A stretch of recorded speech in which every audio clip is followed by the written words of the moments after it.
नमस्कार दोस्तों, स्वागत है आपका सीपी स्मार्ट क्लासेस में। दोस्तों, आज के इस वीडियो में हम एलटी ग्रेड शिक्षक भर्ती के बारे में एक विशेष जानकारी आपको देंगे। सबसे पहले इस पे हम बात करते हैं कि आखिर सिलेक्शन क्राइटेरिया क्या होता है, कितने प्रश्न कम से कम आपको सही करने पड़ेंगे जिससे आपका सिलेक्शन इसमें हो सके। तो सबसे पहले आप जान लीजिए प्रश्न आएंगे कितने। 120 प्रश्न आएंगे आपके विषय के, 30 प्रश्न आएंगे जीएस के, और इन दोनों को मिला के मेरिट बनते ये मैं आपको लगभग हर वीडियो में बताता हूँ। अब 150 प्रश्न जो आ रहे हैं, इन 150 प्रश्नों में से प्रश्न ये उठता है कि कम से कम कितने प्रश्न सही किए जाए कि हमारा सिलेक्शन हो जाए। कम से कम, ज़्यादा से ज़्यादा तो बहुत ज़्यादा प्रश्न आपको करने पड़ेंगे, लेकिन कम से कम कितना प्रश्न करना पड़ेगा आपको। तो देखिए 40% इसका पासिंग मार्क रखा जाता है कि 40% नंबर अगर आप इस परीक्षा में नहीं लाते हैं तो आप फेल माने जाएंगे। सीट चाहे खाली चली जाए, आपको सीट नहीं मिलेगी। तो 150 का जब हम 40% निकालेंगे, 0.40 से इसको मल्टीप्लाई करेंगे तो 60 आएगा। 150 प्रश्नों में से आपके 60 प्रश्न सही होने चाहिए। 60 प्रश्न सही मतलब कि माइनस मार्किंग हटाने के बाद 60। आपको मालूम है कि 1/3 की इसमें माइनस मार्किंग होती है, यानी कि 3 प्रश्न गलत करेंगे तो एक सही जो है आपका कट जाएगा। अब अगर आपने 64 प्रश्न सही किए हैं, 3 प्रश्न आपके गलत हो गए, तो बचे कितने? 61 बचे। और इन 3 प्रश्नों की एक पेनाल्टी, एक सही प्रश्न हटा दिया जाएगा, तो इसमें से एक माइनस हो जाएगा। बचेंगे कितने? आपके 60 प्रश्न बचेंगे। तो इस तरह से आपके 60 प्रश्न होने चाहिए। मतलब इस तरह से आपको अपने प्रश्नों की संख्या, सही प्रश्नों की संख्या जो है देखनी है कि आपके सही प्रश्न कितने हैं। तो ये तो हो गया मिनिमम क्राइटेरिया कि मतलब ये इतना प्रश्न हमको सही करना है। मिनिमम कितना सही करना है? सही। अगर आपके 60 प्रश्न सही हैं तो आप कंपटीशन में हैं, आपको नौकरी मिल सकती है। मिल जाएगी ऐसा नहीं, मिल सकती है, क्योंकि आप कंपटीशन में हैं। आपके 59 प्रश्न सही बन रहे हैं तो आप कंपटीशन से बाहर हो गए, आप फेल हो गए, आप शिक्षक बनने के लायक नहीं है। आपको उस परीक्षा से बिल्कुल बाहर कर दिया जाए। तो कम से कम जो मिनिमम क्राइटेरिया है वो आपकी समझ में आ गया है। 60 प्रश्न आपके सही होने चाहिए।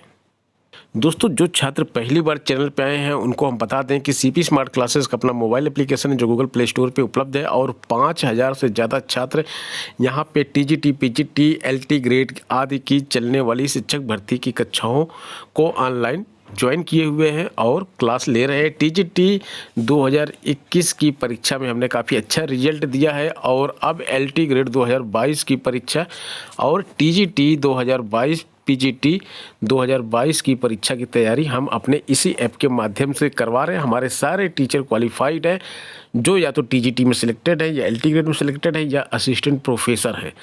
तो पढ़िए उनसे जिन्होंने खुद सफलता अर्जित की है। एक नहीं, 2-3 कंपटीशन में सेलेक्ट हुए हैं। वही आपको गुण बता पाएंगे अच्छी तरह से कि कौन सी चीज़ें आपको अपनाना है जिससे कि आपका सिलेक्शन हो।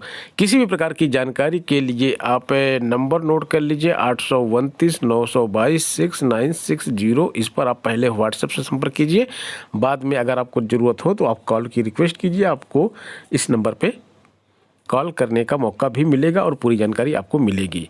इस एप्लीकेशन का लिंक डिस्क्रिप्शन बॉक्स में है, उसको आप डाउनलोड कर लीजिए, और जो हमारा टेलीग्राम का ग्रुप है वो भी डिस्क्रिप्शन बॉक्स में उसका भी लिंक है, उसको भी आप डाउनलोड कर सकते हैं, वहाँ से भी जानकारी ले सकते हैं। दोस्तों, तो अभी आपको बताया हमने कि जैसा कि आप इस परीक्षा में कितना सही करेंगे, तो 60 प्रश्न आपके सही होने चाहिए, तब आप परीक्षा में बने रहेंगे, अदरवाइज आप परीक्षा से बाहर हो जाएंगे। अब 2018 में जो पिछली परीक्षा हुई थी, जिसकी ज्वाइनिंग 2020 में हुई है, 21 में हुई है, तो इस परीक्षा की हम एनालिसिस करते हैं और देखते हैं कि इसमें सबसे ज़्यादा खाली पद किस विषय में गए थे, यानी कि किस विषय में सबसे ज़्यादा छात्र 60 नंबर भी सही नहीं ला पाए थे, 60 सही क्वेश्चन भी नहीं कर पाए थे, इससे कम क्वेश्चन सही किए थे। तो उस विषय को देखते हैं, और इसके बाद किस विषय में फीमेल के लिए सिलेक्शन लेना बहुत आसान है उसके बारे में भी चर्चा करेंगे। आगे बढ़ने से पहले आपको दिखा दें कि आज के ही समाचार पत्र में लिखा हुआ है, आप देख सकते हैं। एलटी ग्रेड 2018 में 3241 सीट खाली रह गई थी, जब 10,475 या 78 कुछ इस तरह की सीटें आई थी, जिसमें से 3241 खाली रह गई थी। ठीक है, तो ये पद खाली क्यों रह गए? क्योंकि योग्य कैंडिडेट नहीं मिले, यानी कि 60 प्रश्नों से भी कम किए थे इतने सारे लोग, ये सीट खाली रह गई। जो 60 प्रश्नों से ज़्यादा किए थे उनका सिलेक्शन हो गया। अब देखिए यहाँ पे कोई परीक्षा मान लीजिए 10 पद निकले, ठीक है, 1000 लोगों ने आवेदन किया। अब जब ये 1000 लोग एग्ज़ाम देंगे तो होता क्या है, एक अनार 100 बीमार वाली कहानी है सरकारी नौकरी के मामले में। लेकिन जब पद खाली रह जाएं तो यानी कि अनार ज़्यादा है, बीमार बहुत कम है, नौकरी के पद ज़्यादा है, लेने वाले कम हैं। यही बात होगी ना, क्योंकि 3241 पद खाली कैसे रह गए, इतने अनार बच कैसे गए? यानी कि लोग नौकरी लेना नहीं चाह रहे थे या फिर नौकरी के लायक नहीं थे, योग्य उम्मीदवार नहीं थे, वो 60 क्वेश्चन भी सही नहीं कर पाते थे। तो जब 1000 कैंडिडेट हैं और 10 पद हैं तो परीक्षा इसीलिए कराई जाती है। अब परीक्षा का क्राइटेरिया रख दिया गया है भाई 40% नंबर आपको इसमें लाने ही लाना है, 40% आपके प्रश्न सही होने ही होने हैं। तो भैया जब 1000 यहाँ पे पद हैं, 1000 कैंडिडेट हैं, 10 पद हैं, तो जब परीक्षा कराई गई तो जाहिर सी बात है कि बहुत सारे लोग 60 नंबर के ऊपर ले आए, 60 प्रश्नों से ज़्यादा सही कर लेंगे। मान लीजिए 300 लोग 60 प्रश्न से ज़्यादा सही किए, बाकी 700 लोग जो ऐसे थे जिन्होंने 60 प्रश्न से कम सही किया, तो ये 700 तो बाहर हो गए। अब बचे कंपटीशन में कितने? 300 लोग। 300 लोग अगर कंपटीशन में बचे हैं, पद कितने हैं? 10। तो भैया क्या करेंगे इसमें, जो टॉप होंगे 10 उनको नौकरी मिल जाएगी, 11वें से लेके बाकी 200-300 की रैंक वालों को बाहर कर दिया जाएगा, उनको तो नौकरी मिलेगी नहीं। अब यहाँ पे बात होती है कि जो 60 नंबर पाया, 60 क्वेश्चन जो सही किया है, क्या उसका नंबर आएगा? नहीं आएगा। उसका नंबर कैसे आएगा? उसका नंबर 300 लोग पास किए हैं, 60 प्रश्न सही करने वाले तो सबसे लास्ट में होंगे। हो सकता है इसी में 150 प्रश्न का था, कोई 124 किया हो, कोई 125 किया हो, कोई 140 किया हो, कुछ भी कर सकते हैं ना। तो ऊपर से 10 लोगों को ले लिया जाता है।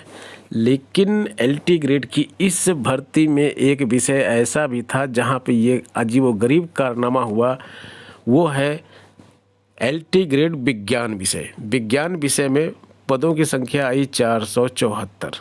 किसकी? फीमेल की। महिला पदों की संख्या आई 474, जिस पर केवल महिला अभ्यर्थी ही आवेदन कर सकती थी। और 60 को प्रश्न से ज़्यादा जो ऊपर करते सही, वो इसमें एलिजिबल होते मेरिट बनने के लिए। जब रिजल्ट आया तो बहुत ही सरप्राइजिंग रिजल्ट आया, इतना ज़्यादा सरप्राइजिंग रिजल्ट आया कि कुछ कहा नहीं जा सकता इसके बारे में। अब यहाँ पे क्या हुआ, 60 प्रश्न या इससे ज़्यादा सही करने वाली छात्राओं की संख्या केवल 4 थी। शॉक हो गए ना आप लोग भी तो सुन के इसको? बहुत ही मतलब सरप्राइजिंग रिजल्ट है। 474 पद है, केवल 4 लड़कियां जो 60 के ऊपर स्कोर कर पाई और केवल यही 4 पास हुई। तो इन 4 को तो नौकरी मिल गई, लेकिन बाकी लड़कियां सब फेल हो गई। जो मिनिमम क्राइटेरिया है वो भी नहीं कर पाई। जहां लोग 110, 115, 90, 80 प्रश्न सही करके नौकरी लेते हैं, यहाँ 60 प्रश्न सही करने पर नौकरी मिल रही थी, लेकिन ये नौकरी नहीं मिल पाई। 470 पद अग्रनीत कर दिए गए। अग्रनीत मतलब अगली भर्ती के लिए जारी कर दिए गए। और ये भर्ती कब आ रही है? 2022 में आ रही है। तो विज्ञान के महिला विषय में जो है, महिला ब्रांच में 470 पद सो पहले से है, कुछ नए पद जुड़े होंगे क्योंकि लोग रिटायर हो गए। तो अब पदों की संख्या 470 से तो ज़्यादा होगी। 470 ये प्लस और कुछ होंगे, 20-30 भी अगर होंगे तो 500 के ऊपर चली जाएगी ये। तो ठीक है, अब मान लीजिए 500 ही मान लेते हैं, 30 पद नए ऐड होते हैं, तो 500 पदों की अगर विज्ञान में महिला शाखा के पद आ रहे हैं और पिछला रिकॉर्ड है कि 60 भी लोग स्कोर नहीं कर पा रहे हैं, तो फिर क्यों नहीं महिलाएं थोड़ा सा परिश्रम करें, केमिस्ट्री थोड़ी पढ़ लें, थोड़ी फिजिक्स पढ़ लें, जिससे 60 नंबर के ऊपर आ जाए। जीके तो हम पढ़ा ही रहे हैं, केमिस्ट्री फिजिक्स भी हम पढ़ा रहे हैं, साइंस की क्लास भी ऑलरेडी शुरू हो चुकी है और भी 2 लेक्चर हुए हैं, केवल नया बैच शुरू हुआ है। तो साइंस की क्लास भी आप वहाँ से कर सकती है। बाकी जीके जीएस तो हम यूट्यूब पे भी पढ़ाते हैं और एप्लीकेशन पे भी पढ़ाते हैं। तो इसके साथ है जो अब हमारा ये कहना है कि जो ये जो पद आ रहे हैं 500 से ऊपर पद जो आएंगे विज्ञान के, इसमें जो लड़कियां साइंस से अप्लाई करना चाहती हैं, जो महिलाएं साइंस से अप्लाई करना चाहती हैं, प्लीज़ आप लोग थोड़ा सीरियस हो जाइए। मिनिमम कट ऑफ 40% नंबर पार करने के बाद ही आपका सिलेक्शन इसमें हो रहा है। अब देखिए यहाँ पर ये एक समाचार पत्र में लिखा है, उत्तर प्रदेश लोक सेवा आयोग को भी एलटी ग्रेड शिक्षक भर्ती करीब 1207 पदों का अधियाचन मिला है। नए पद 1207 मिले हैं और आगे इसमें देखिए क्या लिखा हुआ है, मिल चुका है अध्याचन। हालांकि आयोग ने LT ग्रेड शिक्षक भर्ती 2018 के तहत रिक्त पद रह गए थे जिन पदों को अग्रनीत किया गया था, उन पदों का अध्याचन माध्यमिक शिक्षा निदेशालय ने आयोग को अभी नहीं भेजा है। हालांकि ये भेज दिया जाएगा। तो 3000 समथिंग पद वहाँ से थे, 1200 पद ये थे, तो 5200 पदों में से जो साइंस के मात्र अकेले 500 प्लस पद आएंगे। तो आपके पद तो पहले से क्लियर है, क्योंकि 500 से ज़्यादा पद आएंगे। पिछली बार लोगों ने सिलेक्शन नहीं लिया, इसमें आपको 60 नंबर से ज़्यादा लाने हैं।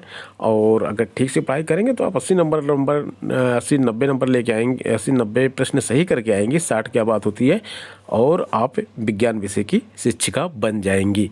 तो इस वीडियो में दोस्तों इतना ही। और एनालिसिस के लिए हमारा चैनल फेमस है, कट ऑफ के लिए हमारा चैनल फेमस है, पढ़ाई के लिए हमारा चैनल फेमस है। अगले वीडियो में किसी और विषय की एनालिसिस हम करेंगे और आपको बताएंगे कि कितने पद आने की संभावना है, कितना पिछली बार कट ऑफ गया था, कितनी सीटें थी, कितने लोग सेलेक्ट हुए थे, कितने पद पिछली बार के खाली हैं। तो जिस विषय का आपको चाहिए कमेंट बॉक्स में कमेंट कीजिए, एनालिसिस आपके सामने हम लाकर उसकी रखेंगे। धन्यवाद।